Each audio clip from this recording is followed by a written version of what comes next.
ओम शांति। मीठे बच्चे,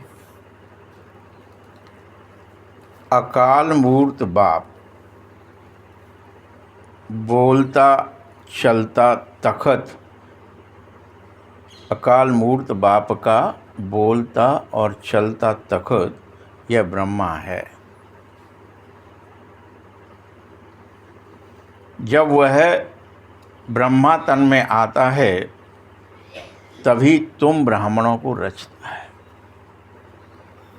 ये अकाल मूर्त बाप का ये चलता फिरता तखत है ब्रह्मा।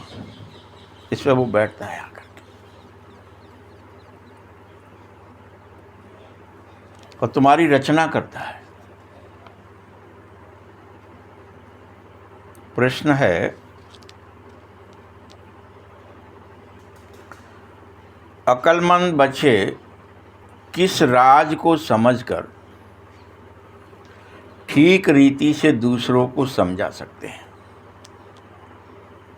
हम में से जो अक्लमंद होंगे वो ऐसा कौन सा राज है जिसे समझकर इस संसार के सभी आत्माओं को, सभी मनुष्यों को या जितने ज़्यादा को समझा पाएंगे? उत्तर है, वह राज है ब्रह्मा कौन है और वह ब्रह्मा सो विष्णु कैसे बनता है। प्रजापिता ब्रह्मा यहाँ है, वह कोई देवता नहीं है और ब्रह्मा ने ही ब्राह्मणों द्वारा यह ज्ञान यज्ञ रचा है। ये यज्ञ है, इसको किसने रचा है? ब्रह्मा ने, तुम ब्राह्मणों के साथ मिलकर के। ये यज्ञ है। यह सारे राज अक्लमंद बच्चे ही समझकर समझा सकेंगे। इसमें जो घुड़सवार होंगे तुम में से और जो प्यादे होंगे वह तो इसमें उलझ जाएंगे। चेक कर लो, महारथी हो कि नहीं, घुड़सवार तो नहीं हो कहीं, प्यादे तो नहीं हो कहीं। समझ भाई कि ब्राह्मण कैसे हैं, रचे कैसे जाते हैं, क्या करना है। मूल बात क्या समझ में आई आपको इसमें से बताओ? कि आपको अपने तखत पर खुद बैठना है, सीधी बात समझो। आप ब्राह्मण हो और यज्ञ है ये, तो जो यज्ञ लौ है जो आपके अंदर, वो लौ ऐसी बनी रहे, यज्ञ स्थित हो जाए, स्थापित हो जाए। इसे बाहर नहीं जाना है, क्योंकि यज्ञ करते समय क्या करते हो आप? बार बार आहुतियाँ डालना ही पड़ेंगी, नहीं तो बंद हो गया तो यज्ञ है ये। और ब्राह्मणों को क्यों रचा गया है? यज्ञ की स्थापना की है, ब्राह्मणों को भी रचा गया कि तुम इसकी रक्षा करो, इसको बचाओ, लौ को बढ़ाओ।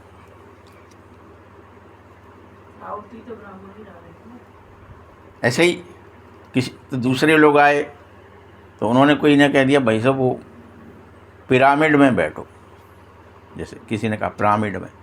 अब पिरामिड तो ये हर एक के पास है, इसमें बैठना है, लेकिन नहीं, वहाँ भी बैठ करके ही बैठना इसी में है। गीता में भी लिखा, नासाग्रे, नाक के अग्र भाग को देखे अर्जुन तू। कोई और तो नहीं लिखा कुछ भी ना, कि तुझे पिरामिड में बैठना है कह लो, नासाग्रे बैठना है कह लो, तखत पर बैठना है कह लो। काम तो करना, यज्ञ तो रचनी। गीत है ओम नमः शिवाय। अब ये काम कौन करेगा? जो यज्ञ में बैठेगा, ब्राह्मण बनेगा, तो यज्ञ में आहुतियाँ डालेगा, बैठना है। रात दिन सुबह शाम, जब से यज्ञ स्थापित हुआ है और जब तक यज्ञ रहेगा तब तक मुझे बैठना है, मेरी बारी है, मैं ब्राह्मण हूँ। बस यहाँ स्कूल में भी कोई यज्ञ हो, घर में किसी रिश्तेदार को ना बिठाओ तो रूठ जाता है, भैया हमसे कहीं नहीं बैठने के लिए, हम भी बैठते। कोई मान्य होता है उसको कहते हैं बैठो, आप अब तो बैठना ही पड़ेगा आपको, तो आप तो मान्य हो हमारे, आपकी वजह से हमारा पुण्य बढ़ेगा। कोई दूसरा ब्राह्मण है और हम कुछ और हैं तो कहेंगे नहीं ब्राह्मणों को बिठाओ भाई, हम भले न बैठ पाएँ, वो सही बैठेंगे। तो ब्राह्मण बने हो तो सही बैठना सीख लो कि हमको बैठना ही है। अक्लमंद बच्चे करेंगे ये काम, कह दिया पहले ही बाबा ने, जो अक्लमंद होंगे वो करेंगे। अब हम सोचेंगे यार अक्लमंद हैं कि नहीं हैं, अकल है, यानी अकल माने क्या, बैठने की अकल। सब छोड़ करके, इससे बड़ा कोई और काम नहीं है, इस सब छोड़ दो लेकिन यज्ञ में बैठ लो, तो ही तो अक्लमंद हो, अक्लवान हो।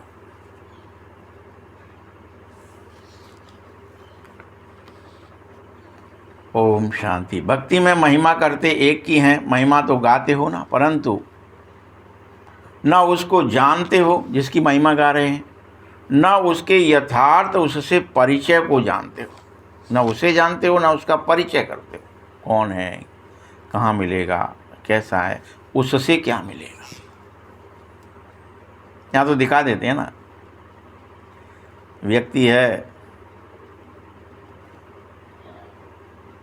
बैठा है, विकर्म कर रहा है, नारद को भेजा गया है, जाओ, वो पाप कर्म कर रहा है, लेकिन वो आपके द्वारा आप उसको समझाओ कि इस पाप कर्म में अभी तक पाप, कल बाबा ने कहा ना इंद्रियां पाप कर्म ही करती, कहा ना, याद है ना सबको कि नहीं है कल की मुरली याद?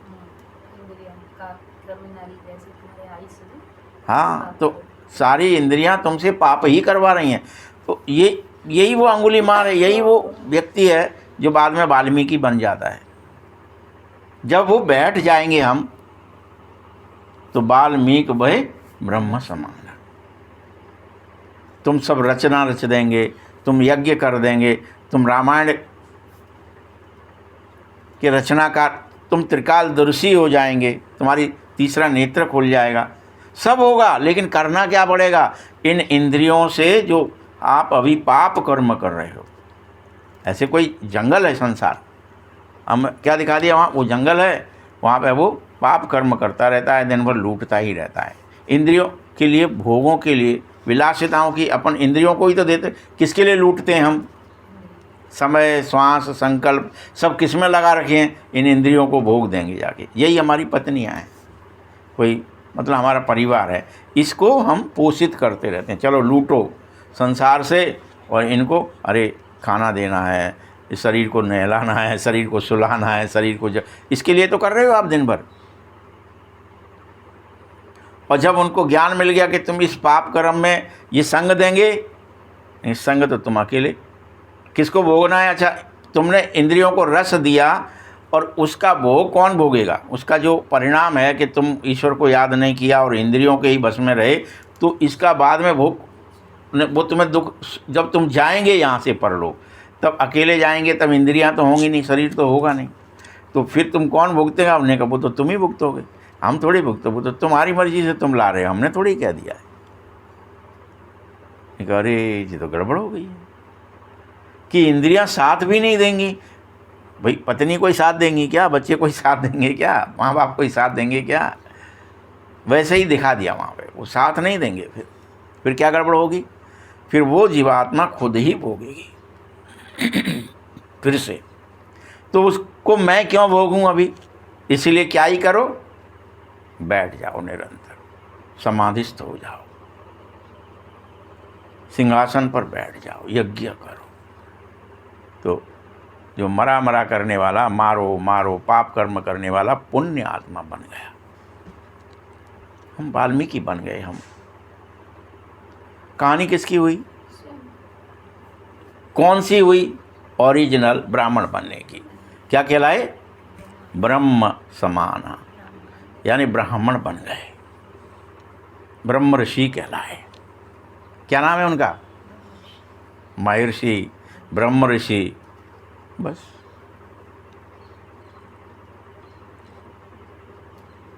तो चेक कर लो, क्या हम इंद्रियों के लिए पाप कर्म करने के लिए आए हैं, या अतीन्द्रिय होकर के ब्रह्म ऋषि बनने आए हैं, ब्रकुटी में बैठने आए हैं? क्या करने आए हो? चेक करो,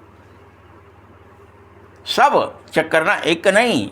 एक कोई को बनना है क्या? वहाँ दिखा दिया उसको दीमक लग गया, उसको फलाना, वो इतनी देर बैठा, दीमक लग गया माने तुम देह को भूल जाया करो उतनी देर। इंद्रियों में क्या हो रहा है, फलाने में क्या, सब भूल जाओगे, लेकिन बैठो। यहाँ बाबा आगे कहते हैं, तुम यथार्थ जान, फिर यथार्थ तुम्हें पता चलेगा। अच्छा, यथार्थ देह अलग है, मैं अलग हूँ। महिमा वर्णन करो ऊंचे से ऊंचा भगवान है, फिर तुम्हें याद आएगा। तब पहले तो अपने को जानोगे, फिर भगवान को जानोगे।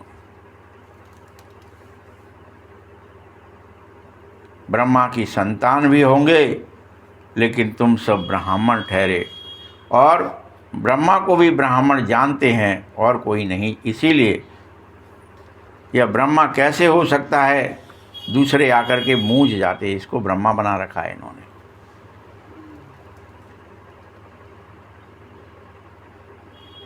क्योंकि ब्रह्मा को तो फिर सूक्ष्म वतन में दिखाते हैं। अब प्रजापिता सूक्ष्म वतन में कैसे हो सकता है भला? प्रजा तो यहाँ है, तो पिता उसका कहाँ होगा? इस पर तुम्हारे साथ बहुत वाद विवाद भी हो सकता है। तुम्हें समझना चाहिए और समझाना चाहिए कि ब्रह्मा और ब्राह्मण तो सही हैं, ब्रह्मा भी सही है और ब्राह्मण भी सही। यज्ञ रचा गया है, ब्राह्मण बनना है, और हमें इस यज्ञ की रक्षा करनी है। इस पर वाद विवाद हो चाहे कुछ हो, तुम्हें इसकी रक्षा करनी होगी। यज्ञ विध्वंस नहीं होने देना है। अब कोई हड्डी न डाल जाए, कोई मांस न डाल जाए, कोई खून न डाल, पीव न डाल जाए। कोई तुम्हें आकर के मेरे गोत के हो, जात के हो, धर्म के हो, पंथ के हो, गांव के हो, मते बतिया लो, तुम ब्रकुटी में क्यों बैठ गए हो, हम तो यहाँ गप्प मारने आए हैं। तो हड्डी डाल देंगे, तुम्हारा यज्ञ विध्वंस कर देंगे। ये यज्ञ चल रहा है, विध्वंस हो जाएगा तो कुछ निकलेगा ही नहीं। जब क्राइस्ट से क्रिश्चियन निकल सकते हैं तो ब्रह्मा से ब्राह्मण नहीं निकल सकते क्या? हैं? बुद्ध से बौद्ध निकल सकते, पूरे बौद्ध के बौद्ध निकल पड़े, अनेकों बुद्ध बन गए। जब एक बुद्ध आया उसने अनेक बुद्ध बना दिए, तो ब्रह्मा से ब्राह्मण बनने में तुम्हें कौन सी तकलीफ हो रही भाई? क्राइस्ट से क्रिश्चियन बन गए, हर एक से अलग अलग बनते घूम रहे हैं। यह ब्रह्मा तो प्रजापिता है, तो ब्राह्मण भी नामी ग्रामी हो, आदि देव हो ब्रह्मा, तो तुम सब भी उस आदि देव के बच्चे हो। आदि शुरुआत यहीं से होगी, यज्ञ से। मानस पुत्र बनो और मानसिक रूप से उसको स्वीकार कर लो, बाबा मेरा है, ब्रह्मा तन में जो आया है वो मेरा है। वो मुझे जो कह रहा है कि यज्ञ की स्थापना हुई है, तुम इसकी रक्षा करो, तो मुझे वो करना है, क्योंकि मैं उसका पुत्र हूँ। मैं न करूँगा तो कौन करेगा? तो वहाँ दिखा देते, फिर नारद जाता है, वो मानस पुत्र है, वो समझाता है, लो भैया तुम पाप मत करो, तुम पाप मत करो, तुम पाप मत करो। यही तुम्हें समझाना है कि पूछो उनको, पाप कर रहे हैं तो क्या पाप में भागीदार हैं क्या वो? लेकिन नहीं है, तो नहीं है, तो फिर पाप मैं क्यों करूं?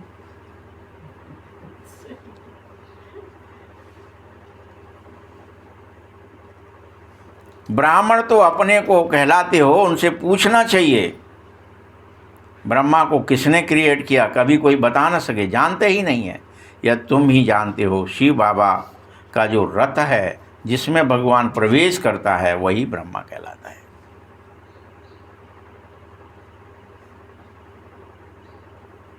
तो यह है ही वह आत्मा जो श्री कृष्ण प्रिंस बन जाती है बाद में। 84 जन्म के बाद यह ब्रह्मा आकर के फिर बन जाता है। संसार का नाम तो जन्म पत्री में इसका अलग होता है ना, क्योंकि यह तो मनुष्य था, मनुष्य ही है, तो मनुष्य का नाम अलग है, जन्म पत्री का नाम अलग है, कर्म पत्री का नाम अलग है।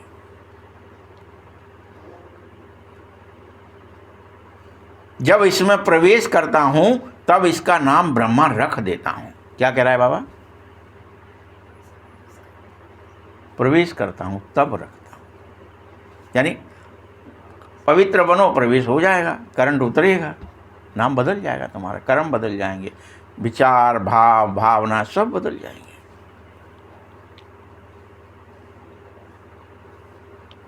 यह भी तुम जानो कि यह ब्रह्मा भी विष्णु का ही रूप है, क्योंकि यह नारायण भी बनता है। तुम भी बनते हो नारायण, तुम नर नहीं रहते, तुम वैष्णव बनते हो, नारायण बनते हो। बनोगे नारायण तुम तभी, नर नहीं रहोगे, सब नारायण बनोगे। कब? जब तुम यज्ञ करो, निरंतर यज्ञ में अपने को स्थापित करो, आहुतियां डालो, निरंतर याद।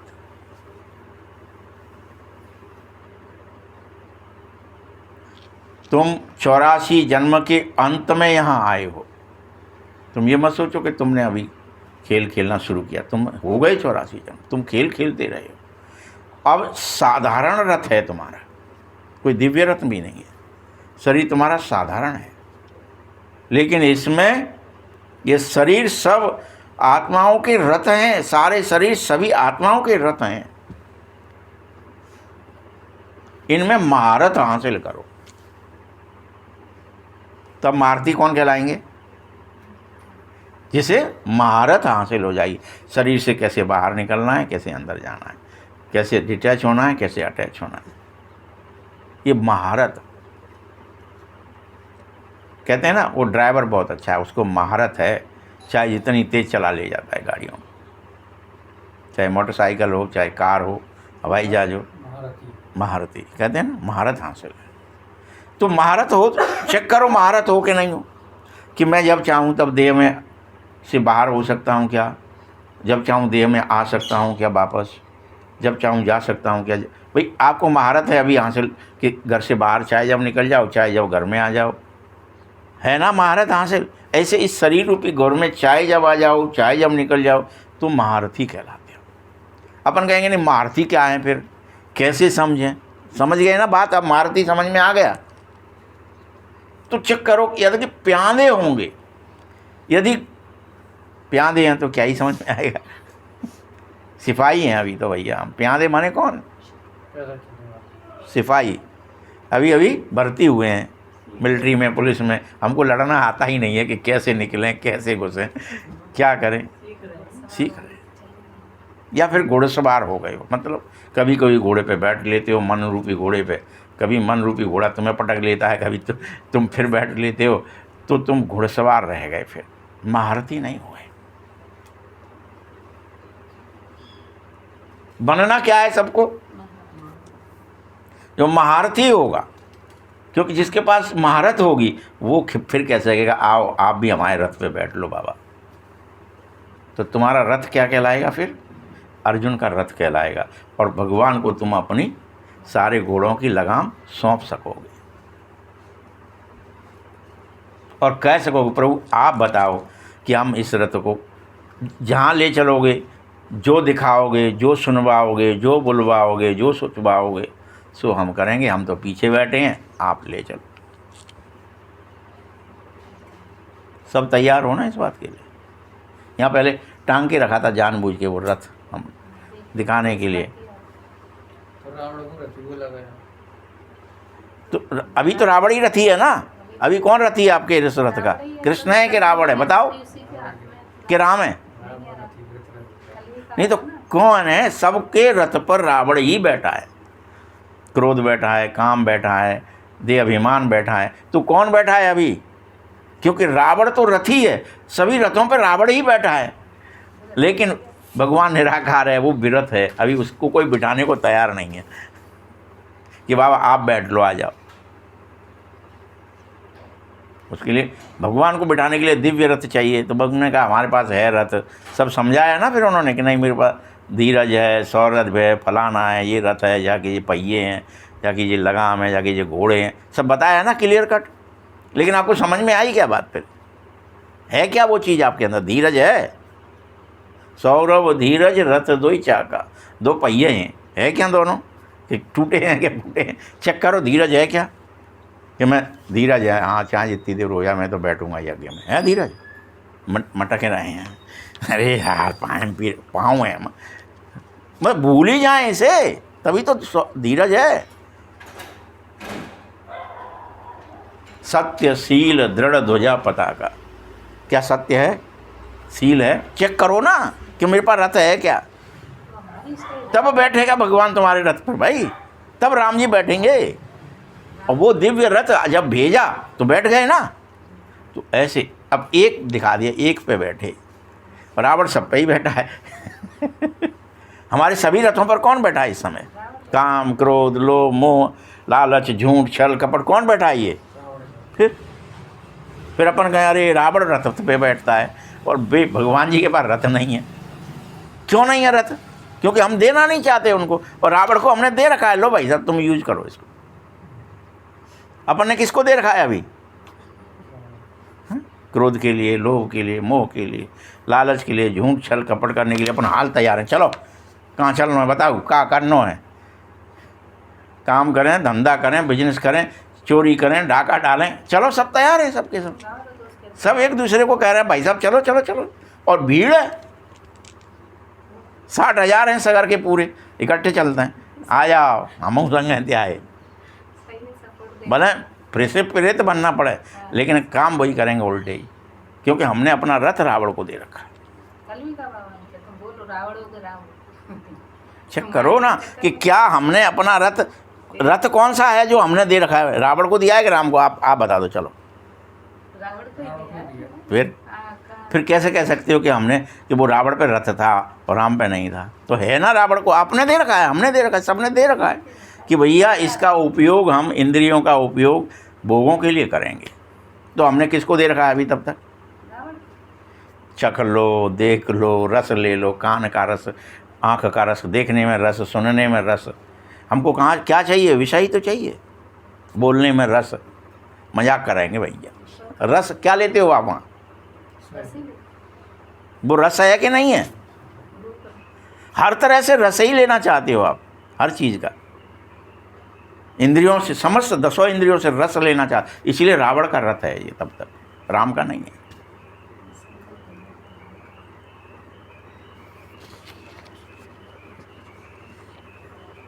तो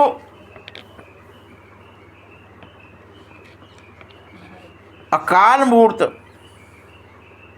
बाप है, अकाल मूर्त का बोलता चलता तखत।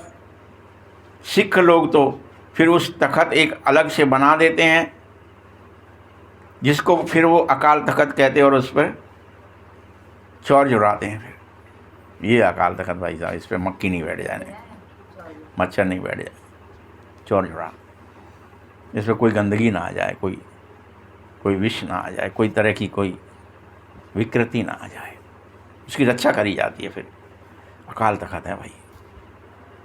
अकाल तखत का मतलब समझ गए क्या है? अकाल तखत होने पर आपके अंदर विचार रूपी कोई भी मक्खी मच्छर बैठ न जावे, चौर ढुरता रहे 24 घंटे। 2 लोग बैठे रहते हैं, जोड़ा, बैठ ना जाए, कोई बैठ ना जाए। भाई विचार हैं तो कैसे दिखाएंगे कि विचार गंदे बुरे आ सकते हैं? तो वो आए ही नहीं, बैठे, कोई टच ना हो जाए, गंदा हो जाएगा। हमारा पवित्र चीज़ है, इस पर कोई अपवित्र है, ये मक्खर, ये मक्खी है, मच्छर है, ये अपवित्र हैं, ये बैठ ना जाए। इसीलिए वो सोचते हैं ये स्टूल कोई तखत है और वहाँ पर ये हमारा ग्रंथ रखा है, गुरु ग्रंथ है, ये गुरु जी हैं, अब इनके ऊपर मक्खी न बैठ जाए, इसलिए चौर है, मक्खी न बैठ जाए, बुड़ाते रहो बस। तो वहाँ स्टूल में वो क्रिया कर रहे हैं, हमको करनी कहाँ थी? जो अंदर अंदर घुसना चाहिए कोई भी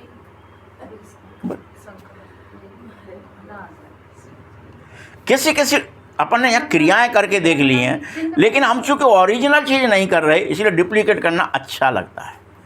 ओरिजिनल को समझ नहीं पाए और अच्छा आप समझ गए, अब करो।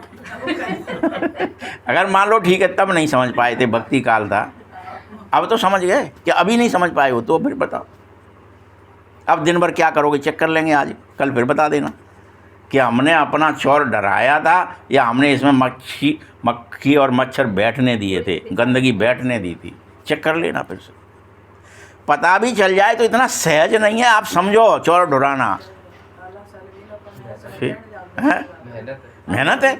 अब वो मेहनत आदमी करना नहीं चाहता, नहीं अरे हाँ ठीक है सोई ले, क्या करना खाए ले, वो सोई ले, बस दो ही काम कर ले, क्या करना फालतू में अटेंशन देते रहो कि कछु विचार आ रहा हो कि को विचार आ रहा हो, को बैठो बिरकुटी पे पास सोई लो, रट्टा खत्म, टराटे ले लो, क्या ही करना है। ये गलत है, समझो बात को। बाबा समझा रहा है ये अकाल तख्त तो तुम्हारे सबके पास है। क्या कह रहा है बाबा? सबके पास, एक नहीं है कोई कि स्वर्ण मंदिर में जो रखा है, वहाँ सोने का मंदिर बनाया गया उस तख्त के लिए। फिर और चलो भैया देखने के लिए चलते हैं। आत्माएं सभी अकाल मूर्त हो और सभी अकाल तख्त पर विराजमान, ऊंचे से ऊंचा भगवान कि यह रथ तो तुम्हें चाहिए था, इसीलिए रथ में प्रवेश हो बैठ नॉलेज जो देता है, ज्ञान देता है। इसीलिए बाबा को नॉलेजफुल भी कहा जाता। वह कौन सा ज्ञान देता? रचता और रचना के आदि मध्य अंत का ज्ञान देता। तुम कौन हो, तुम क्या करने आए हो, क्यों आए हो, क्या क्या तुमने खेल करे थे, अब क्या कर रहे हो, क्या करना है, यही तो बताता है बाबा, कुछ और नहीं बताते हैं। नॉलेजफुल का अर्थ कोई अंतर्यामी या जानी जाननहार नहीं है। हम नॉलेजफुल क्या समझने लगते हैं, भगवान अंतर्यामी होंगे, जानी जानन होंगे, फलाना हो। बाबा कहते हैं नहीं, ऐसे ही सर्वव्यापी का अर्थ भी दूसरा, जानी जानना का अर्थ दूसरा है। ये सब बातें अलग हैं। मनुष्य तो सबको मिला करके जो आया सो कह देते हैं, जैसा आया मुंह पे कह दिया, वो तो सर्वव्यापी है, वो तो जानी जाननहार है, वो तो अकाल मूर्त है, कुछ भी कह दिया। अभी तुम बच्चे जानो कि हम सब ब्राह्मण ब्रह्मा की औलाद हैं, हमारा कुल सबसे ऊंचा है क्योंकि हम सबसे श्रेष्ठ काम करते हैं, यज्ञ की रक्षा। तुम कब ब्राह्मण हो और कब तक ब्राह्मण हो? नहीं तो फिर शूद्र बन जाते हो। जब यदि यज्ञ कर रहे हो, यज्ञ की रक्षा कर, लौ लगी हुई है बाबा को याद करने की, बैठे हुए हो अपने तख्त पर तो, और यज्ञ चल रही है, हवन हो रही है, लौ लग रही है बाबा को याद करने की, तो तुम ब्राह्मण हो।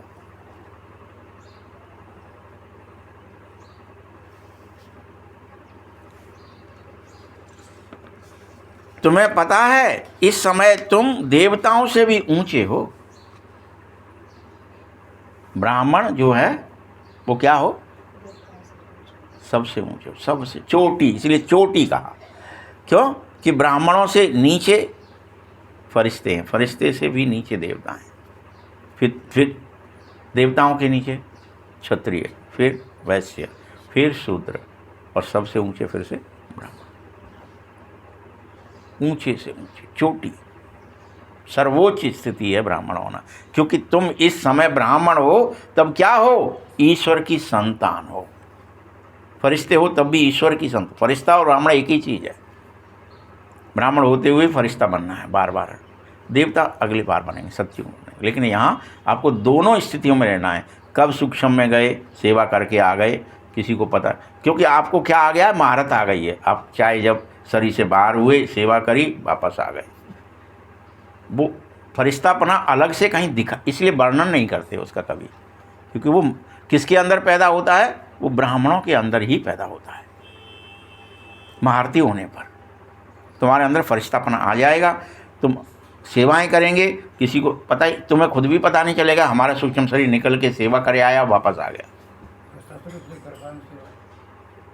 आस्था स्वरूप क्या? आस्था स्वरूप दही कृपाएं सेवा। हाँ तो होती ही है ना, रोजाना करते हो ना। ऐसा थोड़ी है अभी सपनों में जाते हो कि नहीं कहीं कहीं। अगर सपनों में भी आपको ये लगने लगे कि मैं जा रहा हूँ, किसी को बचा रहा हूँ, किसी की रक्षा कर रहा हूँ, किसी को तपस्या सिखा रहा हूँ, ऐसा हो जाए जब आपके अंदर विचार में, सपनों में भी, तब समझना आप फरिश्ता बन रहे हो। आपको वही सपने आएंगे, ये नहीं आएंगे क्रोध के, काम के, लोभ के। फिर तो आपका रथ अभी किसका है? रावण का रथ है। अभी ब्राह्मण बने ही नहीं हो, शूद्र हो, बनो पहले। इस सपनों में भी, संकल्पों में भी कभी तुम्हारे अंदर यज्ञ के अलावा कोई और बात ही नहीं आए। आहुतियां ही डलती रहे, लौ ही बढ़ती रहे ईश्वर के प्रति, सेवा के प्रति, समर्पण के प्रति, धारणा के प्रति।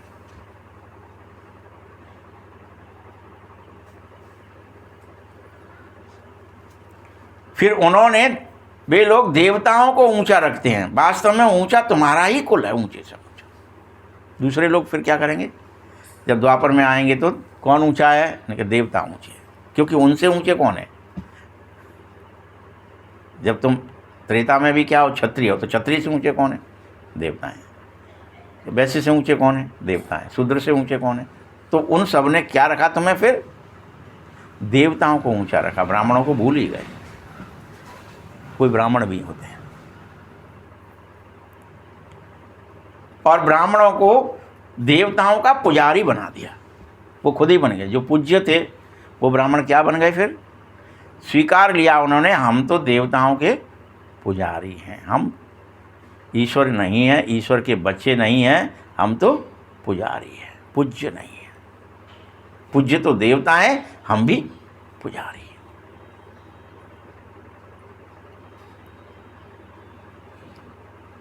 याद रखना, जिस्मानी ब्राह्मण अलग होते हैं, वो पूजा करते हैं, वो जिस्मानी ब्राह्मण है, और वो धामा खाते हैं। अब धामा क्या है? नहीं कि वो ले आओ सीधो, अपने यहाँ क्या बोलते हैं उसको, धामा को? सीधा। धामा खाते हैं। तुम तो धामा आदि खाते ही नहीं हो ना, तुम्हें किसी का सीधा नहीं चाहिए। हमको तो ब्रह्मा का राज भी अभी अच्छी रीति समझना पड़ता है। बोलो, और बातों को छोड़ करके बाप जिससे क्या हुए हो, पतित से पावन बनना है, पहले उसी को याद करो, फिर ये बातें भी समझ में आ जाएंगी।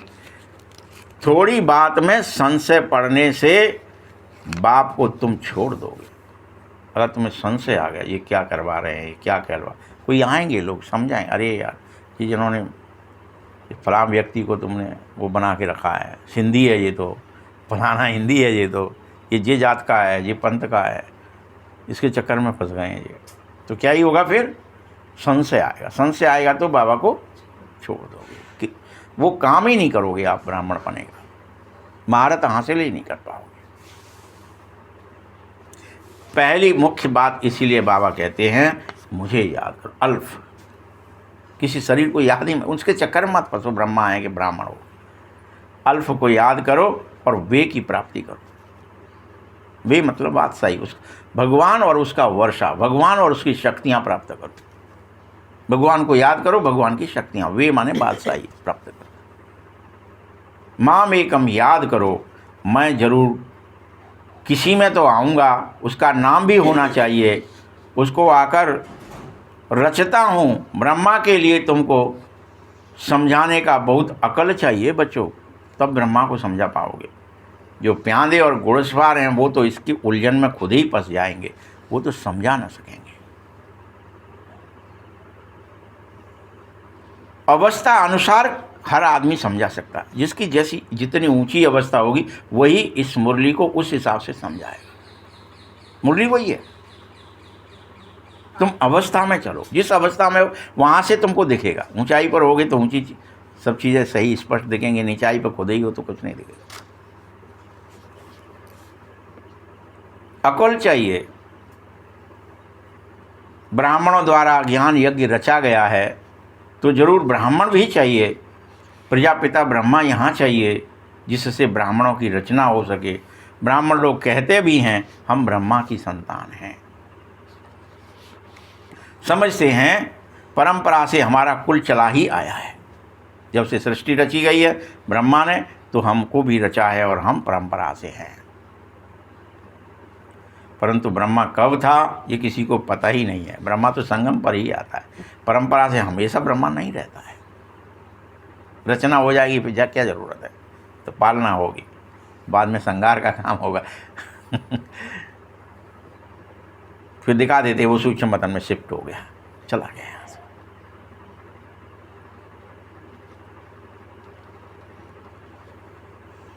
वह तो बाप के ऑक्यूपेशन को जानते ही नहीं है। भारत में पहले ब्राह्मण ही होते थे, ब्राह्मणों का ऊंचे से ऊंचा कुल था।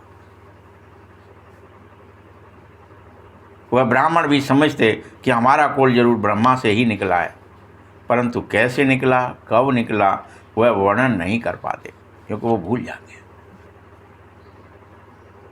तुम समझो कि हम प्रजापिता ब्रह्मा ही ब्राह्मणों की को रचते हैं। ब्रह्मा ही ब्राह्मणों को रचता है, जिन ब्राह्मणों को फिर देवता भी बनना ही है। तुम ब्राह्मण बनोगे, तुम्हें देवता भी बनना है। पहले महारत हासिल करो, फिर देवता बनो।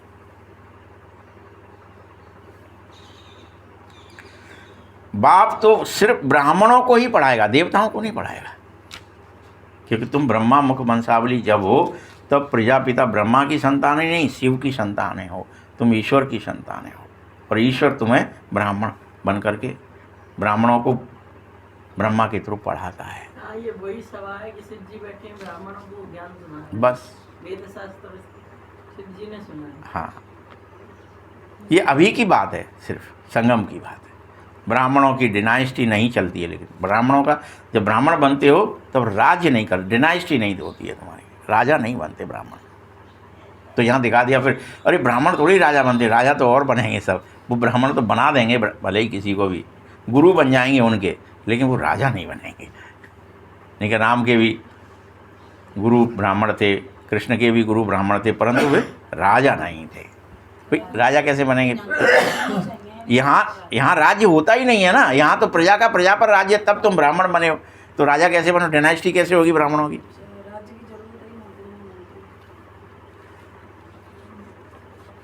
तुम यह समझो, जैसे सूर्यवंशी डायनेस्टी होती है, फिर चंद्रवंशी होती है। सूर्यवंशी मतलब क्या, फिर चंद्रवंशी क्या, लेकिन ब्राह्मणों की कोई डायनेस्टी नहीं होती है, हो ही नहीं सकती। वह तो कहते हैं कि कौरवों और पांडवों का राज्य था, ये दोनों बातें ही गलत हैं। राजाई तो दोनों को नहीं होती है, क्योंकि इसी समय तुम पांडव बनते हो, जब ब्राह्मण बने हो मतलब पांडव भी बने हो। तो अभी तुम्हारा राज्य कैसे चलेगा जरा बताना। ना कौरवों का चल सकता है, क्योंकि कौरवों भी अभी बने हो। दो तरह की है ना संसारी, एक देह दुनिया में लगे हैं, प्लॉट ले लो, मकान ले लो, दुकान ले लो, ज़मीन कौवे देंगे नहीं, इंच भर भी नहीं देंगे, मच जाएंगे, मार डालेंगे, मेड़ के ऊपर लठ चलाएंगे, मेड़ टूट गई तो मर जाएंगे, गोली चला देंगे।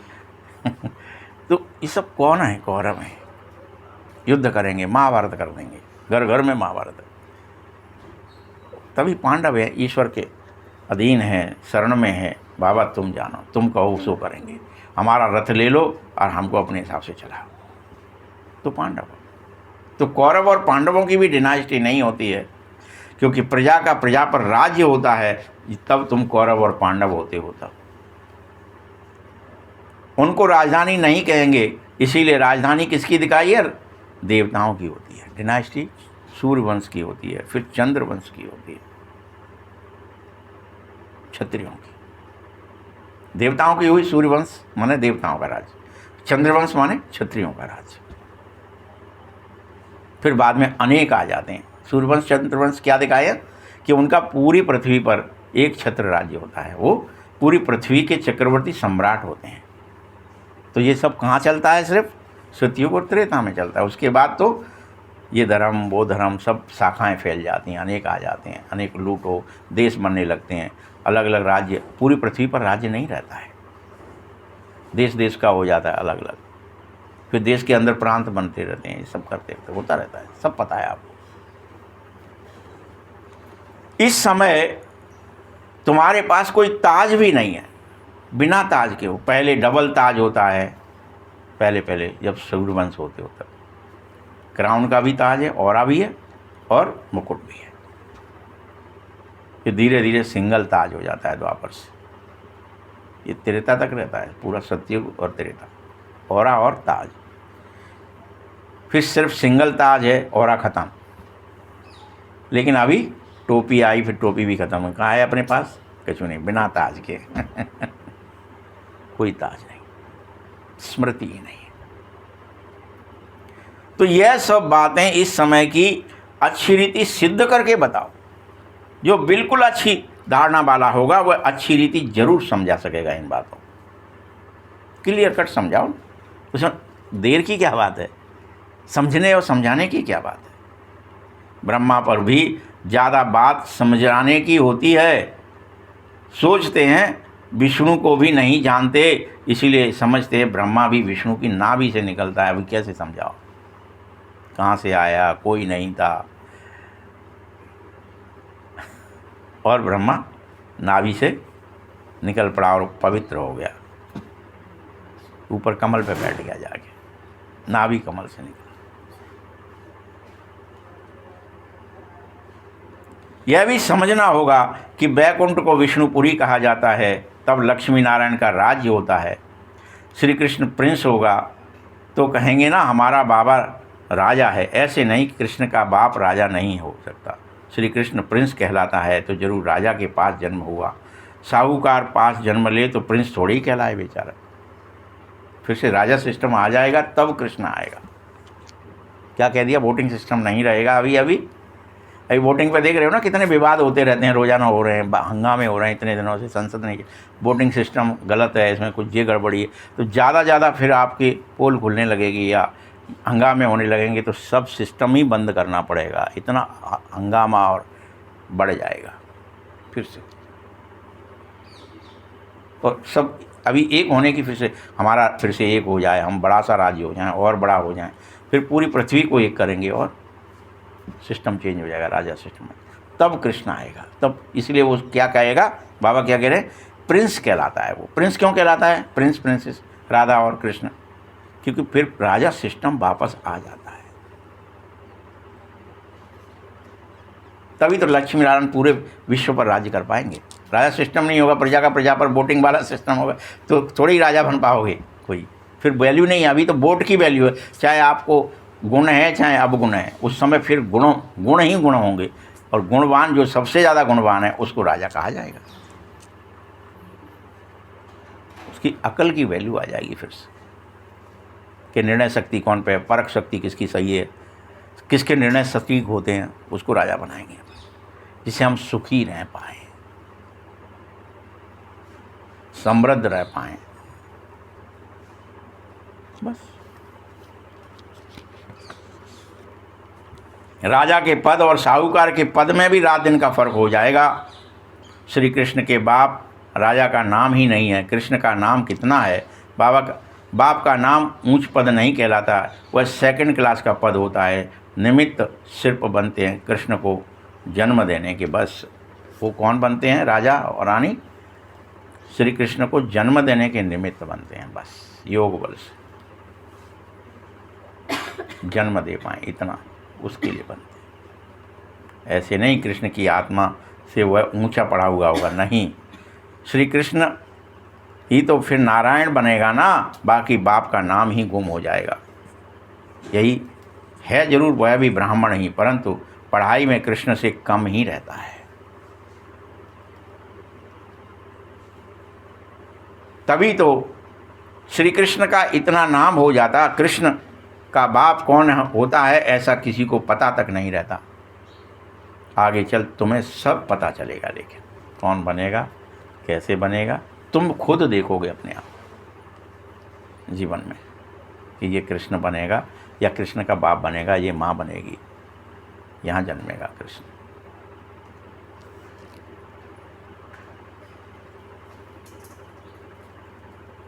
राधे के भी माँ बाप तो होंगे ना, परंतु उसके राधे का नाम जाती है क्योंकि माँ बाप कम पढ़े लिखे होते हैं।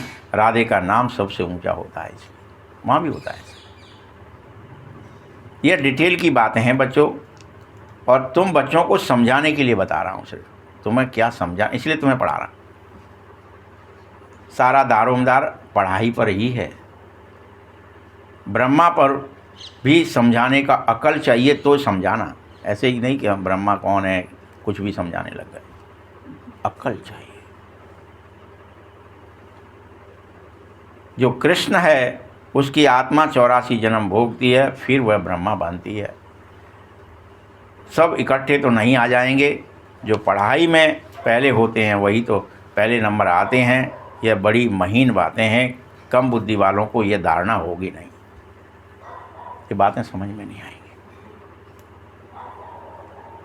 नंबर वार है, तुम ट्रांसफ़र होते हो, नंबर वार से नंबर 1 बनना है। कितनी बड़ी क्यूब लगी हुई है, लाइन लगी हुई ना पिछाड़ी, उससे कम लाइन है, रिजल्ट है। हम सबका आएगा, कोई कहीं होंगे कोई कहीं। नंबर वार अपने अपने स्थान पर जाकर निवास भी करोगे, सबका स्थान बना हुआ है। यह वंडरफुल खेल है, सबका अपना स्थान है जहाँ पर जाना है, जन्मना है, बैठना है। परमधाम में भी सब नियत है।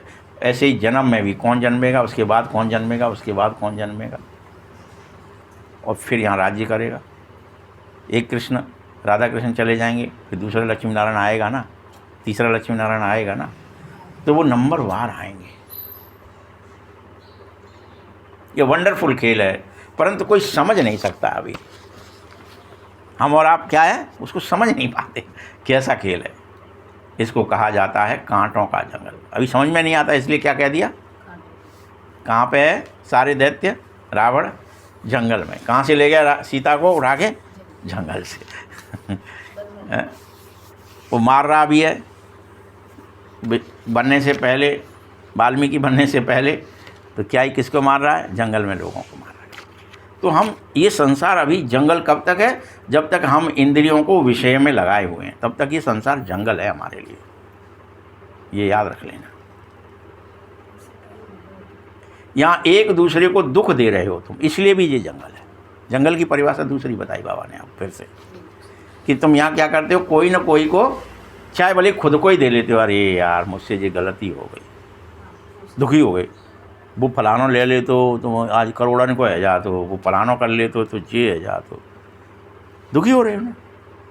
क्या सुखी हो, अच्छा बताओ, हम पढ़ लेते हैं तो ये कर लेता है, हम फलानो काम करते हैं तो अभी ये बन जाता है। ये सब दुखी हो रहे हो, खुद को ही कर रहे हो, कभी कभी दूसरे को कर रहे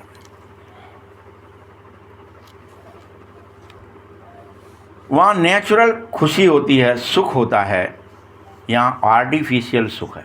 यहाँ के जितने सुख भी हैं वो दिखावटी, आर्टिफिशियल है, नकली है।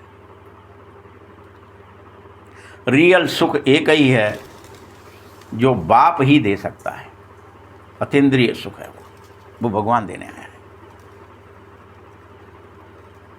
यहाँ के सारे सुख काग विष्टा समान हैं, दिन प्रतिदिन, और ही तुम तमो प्रधान बनते जा रहे हो, दुख बढ़ता ही जा रहा है। कहते हैं बाबा माया के तूफान, अरे माया उलझाती क्यों है, दुख की फीलिंग क्यों आ रही है, क्योंकि तुमने सुख बोया नहीं है। सुखदाता बाप के बच्चे बने हो, अगर दुख की फीलिंग हो रही है तो बाबा कहता है ये तुम्हारा कोई बड़ा से बड़ा कर्म भोग है जिसे तुम छोड़ नहीं पाए। अभी भी तुम, इसलिए तुम्हें भोगना पड़ेगा, भुगतना पड़ेगा, कि तुमने कोई को अभी दुख देना बंद नहीं किया, ना खुद को ना दूसरे, इसलिए भोग रहे हो। योग बल नहीं होगा तो मार खानी पड़ेगी, मोचरा खाकर चुकतुक करना ही पड़ेगा। इतने कोड़े खाओ, चुकतू होगा तब हटो जाओ बाहर। क्या है तुम्हारे अंदर, योग बल नहीं है, तो योग बल है तो सब चुक जाएगा, भस्म हो जाएगा, कुछ बचेगा ही नहीं पास। तो बच गया है तो मोचरा खाने पड़ेंगे, कोड़े खाने पड़ेंगे। चेक कर लो, आपको योग अग्नि से भस्म करना है, यज्ञ से भस्म। तो क्या कहते हैं हम, यहाँ कोई दुख आता है, फिर द्वापर युग से यज्ञ शुरू होती या त्रेता से होती, कहते कोई, तो क्या ही शुरू करते कि ये दुख आया है तो इसको यज्ञ करके उस दुख को ख़त्म कर लो। वर्षा नहीं हो रही है, कोई भी कर्म नहीं होता तो यज्ञ, पुत्र नहीं हो रहा है यज्ञ करो, फलाना नहीं हो रहा है यज्ञ करो, कोई गड़बड़ हो रही है यज्ञ करो। तो आहुतियाँ देना है, ब्राह्मणों को बुलाना है।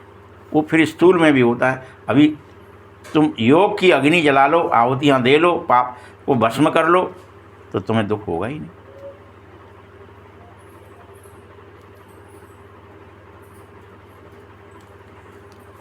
पुरुषार्थ तो करना ही पड़ेगा, नहीं तो फिर ट्रिब्यूनल बैठ जाएगी। प्रजा तो ढेर है। ये ड्रामा अनुसार सब गर्भ जेल में बहुत सजाएं खाते हैं, आत्माएं भटकती भी बहुत हैं। कोई आत्मा बहुत ही नुकसान भी करती है। जब कोई में अशुद्ध आत्मा प्रवेश हो जाती है तो बड़ा हैरान करती है। कई ऐसे हैं जो नई दुनिया में यह बातें होती ही नहीं हैं बच्चे। यहाँ पर तो अनेकों ऐसे भी बन गए हैं जिनको दिक्कत हो रही है। ये ब्रह्मा कुमारियाँ बन गए तो भूत आ रहे हैं, ब्लैक मैजिक हो गया, मुझ पर फलाना हो गया, होने लग गया है। ये बाबा कह रहा है।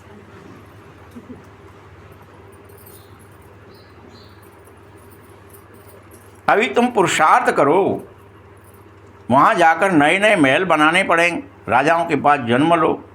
श्री कृष्ण जन्म तो लेता ही है, परंतु इतने महल आदि सब पहले से थोड़े ही होंगे, वह सब तुम्हें फिर बनाने पड़ेंगे खुद ही। तुम सोच रहे बने बनाए मिल जाएंगे, हम तो चलो बस बैठे हैं यहाँ मज़े कर लेंगे। सब बनाए, ट्रिक सीखनी पड़ेगी। आदेश दिया बस। तो बनाएगा ना कोई तो बनाने वाला। यहाँ भी कौन आप बना रहे हो क्या? बनाने वाले विश्वकर्मा बैठे हैं अलग। आदेश दे दिया होगा ना। बस गाया भी है, राजाओं के पास जन्म होगा।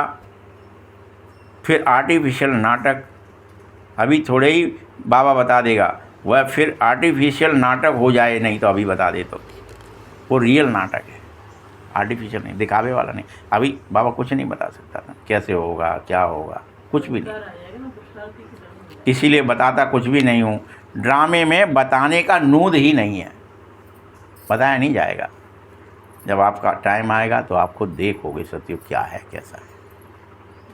बाबा कहते हैं मैं भी पाठधारी हूँ, आगे की बातें पहले से जानना होता है तो बहुत कुछ बतलाना। बाबा अंतर्यामी होते तो पहले बता दे, मैं अंतर्यामी नहीं हूँ बच्चों। ड्रामा में जो हो रहा है उसको साक्षी होकर तुम सब देखो, और जो आदेश मिल रहा है उस पर चलो। साक्षी होकर देखो, जो हो रहा है अच्छा हो रहा है, जो होगा अच्छा ही होगा। अब मुझे जो आदेश मिला है कि मैं बैठूं अपने सिंहासन पर, अकाल तख्त पर, और यज्ञ करूं, आहुतियां डालूं, पाप कर्म भस्म करूं, यही करूं। साक्षी हो जाओ इस बात के लिए कि भगवान ने आदेश दिया, बस ये करना है, यही करना है। ये मत सोचो इससे क्या होगा, उससे क्या होगा। जैसे अर्जुन पूछ रहा है ना, बताओ मैं हारूंगा कि जीतूंगा, युद्ध तो कर लूँगा। क्या ही कहा, हारेगा तो भी अच्छा होगा, जीतेगा तो भी अच्छा होगा। ये नहीं बताया कि हारेगा कि जीतेगा। बताया क्या गीता में कि तू मर भी गया तो भी तेरा कल्याण है, जीत भी गया तो राज्य भोगेगा, और मर गया तो तू मुक्त हो जाएगा। ऐसे ही लिख दिया। यहाँ भी बाबा कहता है याद की यात्रा में मस्त हो जाओ। तुम ये चक्कर मत पड़ो है क्या होगा इससे, हम याद करेंगे तो इससे पाप कटेगा कि नहीं कटेगा, पुण्य होगा कि नहीं, सब होगा, आपको दिखाई देगा बाकायदा कि अब हमारे पास दुख आना बंद हो गया। इसमें फैल भी होते हैं, ज्ञान कभी कम कभी ज़्यादा नहीं होता है। याद की यात्रा ही कभी कम कभी ज़्यादा होती है। ज्ञान तो है सो है, पता चल गया तो चलेगा, लेकिन याद में कभी ज़्यादा कभी कम, कभी टूट जाती है याद, कभी फिर आ जाती है। कभी बैठते हो कहाँ पे वही पिरामिड के अंदर, कभी बाहर निकल जाते हो। यही गड़बड़ हो रही है। ज्ञान तो जो मिला है सो है ही, इसीलिए याद में उमंग रखो, कभी ढीले मत हो। अभी तो कभी ढीले हो जाते हो, कभी उमंग आ जाता है। नीचे ऊपर यात्रा हो रही है। ज्ञान में तुम सीढ़ी नहीं चढ़ना है, ज्ञान को यात्रा नहीं कहा जाता, याद ही यात्रा है। न सीढ़ी चढ़नी है ज्ञान से, नहीं इसे यात्रा कहा जाता है। ये क्या है यात्रा? याद, ज्ञान यात्रा। याद ही यात्रा है। बाबा कहते याद में रहने से ही तुम सेफ्टी में रहोगे और देह अभिमान में आने से तुम धोखा खाओगे। मर्जी तुम्हारी है। याद में रहोगे तो सुरक्षित रहोगे, देह अभिमान में आ गए तो तुम्हें धोखा मिलेगा। इंद्रियां भी धोखा देंगी, शरीर भी धोखा दे जाएगा, रिश्ते नातेदार जो बनाओगे वो सब धोखा देंगे, सब धोखा दे जाएगा। सब मकान दुकान प्लॉट कुछ काम नहीं आया। तुम जब जा रहे होगे सब धोखा, अरे ये तो डला रह गया, यार मेरा तो ये काम ही नहीं आ रहा है। पिक्चर बना के भी दिखाते हैं कि वो शरीर से बाहर निकल गया है, शरीर नीचे पड़ा हुआ है, सब रो रहे हैं, वो जा के पूछ रहा है काहे क्यों कर रहे हो, क्यों रो रहे हो, नहीं वो सब धोखा। वो उनकी बात सुन ही नहीं पा रहे हैं। तुम्हारे सूक्ष्म शरीर की बात स्थूल वाले फिर सुनेंगे क्या? तो इसलिए जीते जी कर लो जो करना है।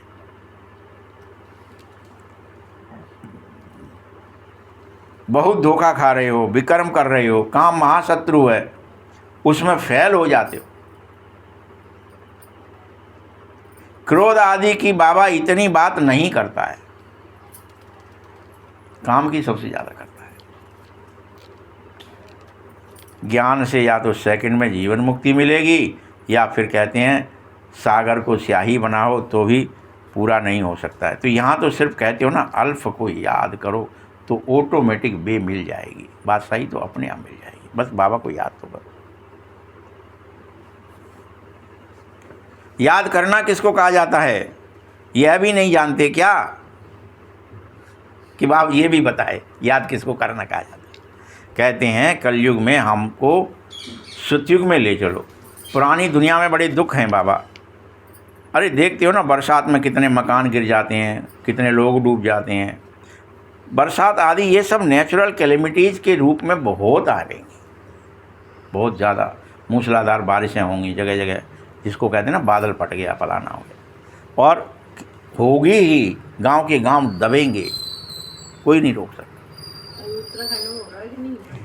और ये सब अचानक ही होगा। फिर भी अनेक कुंभकर्ण नींद से नहीं जागेंगे, सोए हुए रहेंगे। हो रहा है, दिख रहा है, टीवी दिखा रही है, सब दिखा रहे हैं, लेकिन फिर भी क्या याद करना है भगवान, काय का भगवान। वो तो कलब भावा सोया बस तो अभी ये भी कह करके अपन वो कर देते हैं। विनाश के समय जागो। अगर तुम विनाश पूरी तरह तुम्हारे सर पर आ गया, फिर अगर जाग भी जाएंगे तो कोई पुरुषार्थ नहीं कर पाएंगे, नहीं होगा तुमसे कोई पुरुषार्थ। फिर क्या होगा? हाय मरे हाय मरे, मर जाओगे। धरती भी जोर से कई बार हिलने लगेगी। अभी पृथ्वी जितनी जोर से हिलती है, भूकंप जितना ज़्यादा आने लगे हैं, क्या ही होता है अब तो आए दिन कहीं ना कहीं भूकंप है, आए दिन। ये भूकंप पहले कभी तो जीवन में एक बार आएगा बहुत बड़ी बात होती थी, अब तो जाने कब आ जाए, कितनी देर में आ जाए। तूफानी बरसातें आदि सब होंगी और फिर बम भी फेंके जाएंगे। फिक्र है ना आप तो, अभी तो आप जब तब तो बाबा सिर्फ कहता था बम फेंके जाएंगे, अभी तो आप तो रोज़ देखते हो फिक्र है, फिक्र है ना। अभी ये तो नहीं कहेंगे फेंके जाएंगे, फिक्र है। आप तो साक्षी होकर देख पा रहे हो कि हाँ वास्तव में बाबा ने जो कहा था वो सब हो रहा है। बम फिक्र है। परंतु यहाँ बेहद एडिशन सिविल वार भी होगा, जो खून की नाहिक नदियां बहेंगी। सिविल वार होगा, समझ रहे? सिविल वार आपस में जनता जनता को मार डालेगी बेवजह। क्यों मारेंगे, क्यों काटेंगे, नहीं मानो। वही हुए ना कि वो उग गई थी घास, घास उग रही है जातिवाद की। यहाँ मारा मारी होती ही है हर कलप, ये हर कलप होता है ऐसा, इसलिए बाबा ने सीडी में लिख दिया। और बेवजह एक दूसरे पर कोर्ट केस करते रहेंगे, जो लड़ेंगे भी जरूर उस कोर्ट केस को, सबके सब निधन के हो जाएंगे, सब बेवजही। तुम हमारा कोर्ट केस चल रहा है, भैया से चल रहा है, बहन से चल रहा है, फलाने का फलाने से चल रहा है, घर घर कोर्ट केस हो जाएंगे। हमको प्रॉपर्टी दे दो, हमको प्रॉपर्टी दे दो, सब निधन के हो जाएं। कोई माई बाप का धनी थोड़ी नहीं रहेगा किसी का।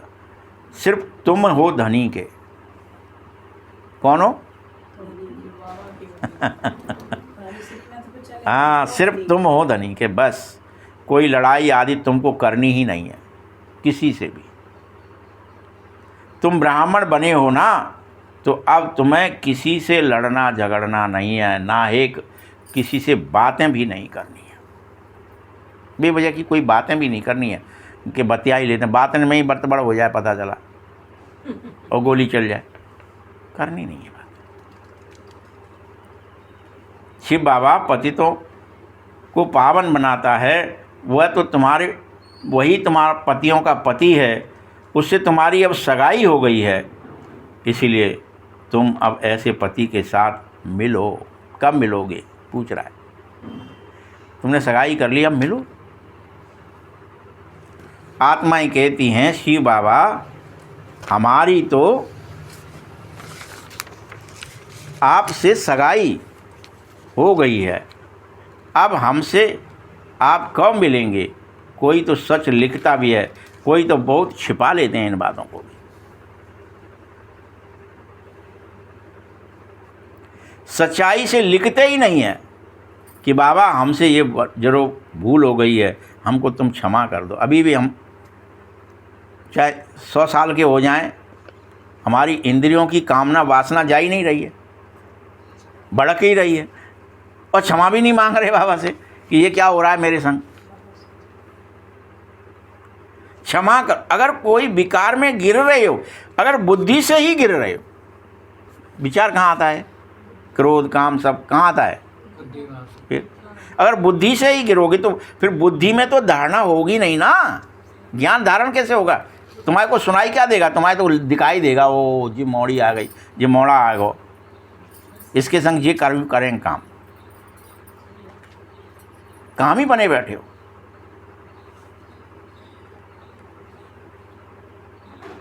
धारणा नहीं होगी, तुम ऐसी कड़ी भूल कर जाएंगे जो तुम चकनाचूर हो जाओगे।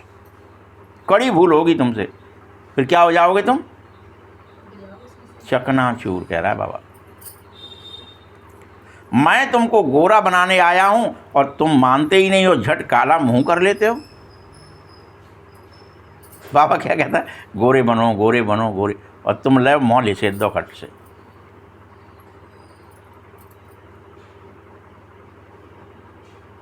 इंद्रियों को ही सब कुछ जान के बैठ गए ना। पाई पैसे का पद भी नहीं मिलेगा तुम्हें, स्वर्ग में भी नहीं जा पाओगे। सावधान हो जाओ, राजधानी की स्थापना हो रही है, कोई हंसी नहीं हो रही है।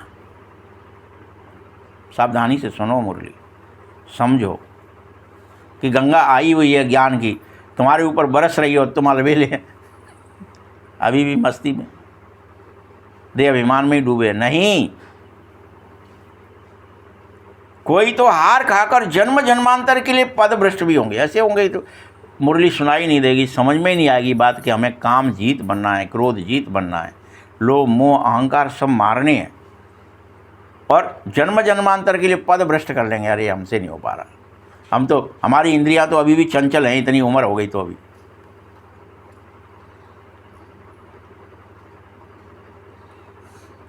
कहेंगे बाबा से तुम यह पद पाने आए थे बच्चे, बाप इतना ऊंचा बना हुआ है और तुम फिर भी चकनाचूर होना चाहते हो, या प्रजा बनना चाहते हो, प्यादे बनना चाहते हो।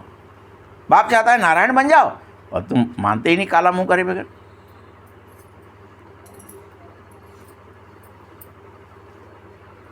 बाप तो तुम्हें गद्दी पर बिठाना चाहता है और तुम दास दासी बनना चाहते हो। भगवान चाहता है तुम गद्दी पर बैठो, ऊंचाई पर बैठो, श्रेष्ठ बनो। कितनी लज्जा की बात है तुम्हारे लिए भाई। अगर भगवान चाह रहा है और तुम्हें शर्म भी नहीं आती, लज्जा भी नहीं आती, सदा अपनी किवाड़ खोल के बैठ जाते हैं इंद्रियों के, आ जा भाई विषय वासना, घुस जाओ अंदर, चलो। झरोके भी नहीं रखते, देखते ही रहेंगे झरोकों से, अब आया, अब विषय आया, अब गट गए। पिछाड़ी में तुमको इन सब बातों के साक्षात्कार भी होंगे जब मरोगे तब, कि हम क्या क्या पाप करते थे, क्या क्या गलत सोचते थे, किसके लिए होंगे। फिर बहुत पछताओगे और नाहिक ऐसा क्यों कर लिया, तुम्हें उसका दुख होगा। अरे बच्चे, सन्यासी बन जाते तो भी ब्रह्मचर्य में तो रहते, तो विकार सब उसको माथा टेकते बेचारे को। जो सन्यासी बन जाता है, निर्विकार हो जाता है, उसको विकार माथा टेकते हैं, और विकारी लोग माथा टेकते हैं। भैया वो सन्यासी है, वो पवित्र है, हम अपवित्र हैं, चलो महाराज के पाँव छू ले। श्रेष्ठ बन जाता है। क्योंकि वास्तव में पवित्रता का ही मान है।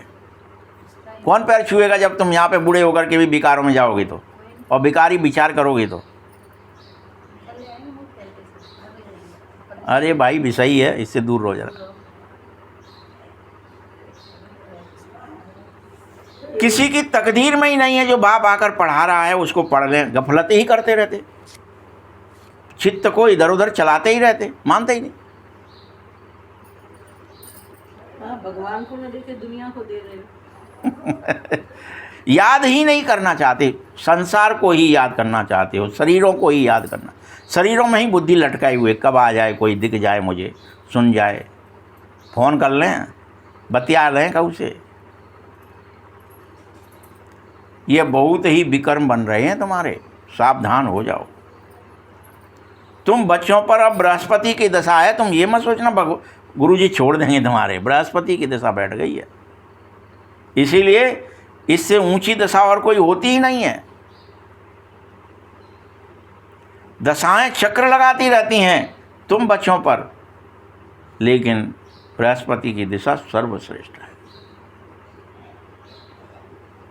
और वो कब आती है आपको पता है? ज्योतिषियों को पूछना। राहु के बाद ही बृहस्पति की दशा आ जाती है। पहले राहु की रहती है, और राहु की खत्म होते ही बृहस्पति की आएगी सीधी, यानी सबसे नीचे। राहु की दशा कैसी है? सबसे नीच। और फिर कौन सी आई? एकदम सबसे ऊंच। अभी तुम्हारी कौन सी लग गई है? कौन सी थी पहले? राहु की थी, तब तुम कलयुग में थे।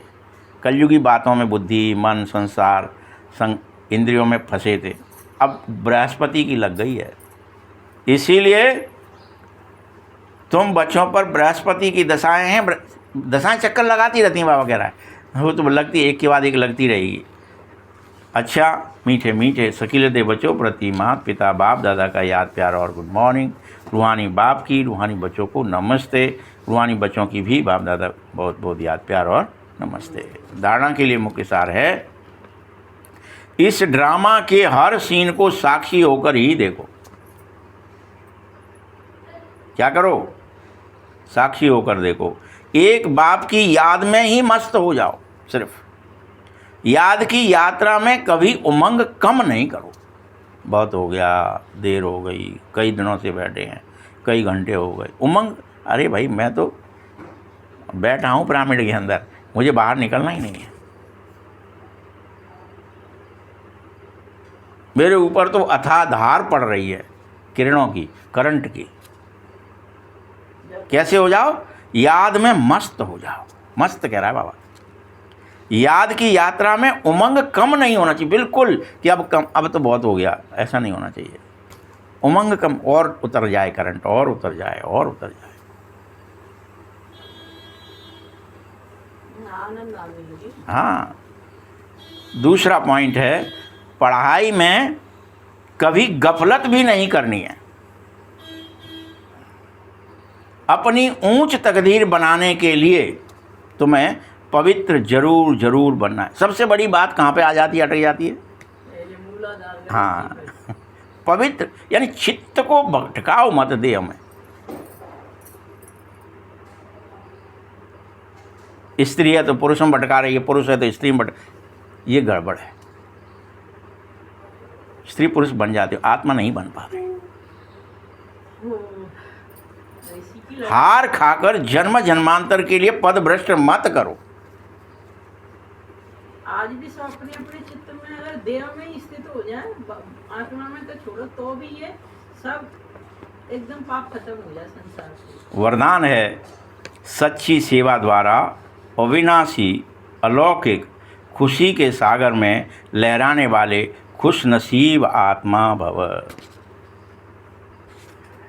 जो बच्चे सेवाओं में बाप दादा और निमित्त बड़ों के प्रेम की दुआएं प्राप्त करते हैं, उनके अंदर से अलौकिक आत्मिक खुशी का अनुभव होने लगता है। वे सेवाओं के द्वारा आंतरिक खुशी, रूहानी मौज और बेहद की प्राप्ति का अनुभव करते हुए सदा खुशी के सागर में लहराते रहते हैं। सच्ची सेवा सर्व का प्रेम है, जो सर्व के द्वारा अविनाशी सम्मान के रूप में मिलता है और खुशी की दुआएं प्राप्त होती हैं। इसलिए ऐसे खुश नसीबी, उसको कहते हैं खुशी प्राप्त होती है, उसको कहते हैं खुश नसीब है। खुश नसीबी के श्रेष्ठ भाग्य का अनुभव कराती है। सदा खुशी, जो खुश है वही खुश नसीब है, जो सदा खुश है वही खुश नसीब है। स्लोगन है, सदा हर्षित व आकर्षण मूर्त बनने के लिए तुम सब संतुष्ट मणि बनो। ओम शांति।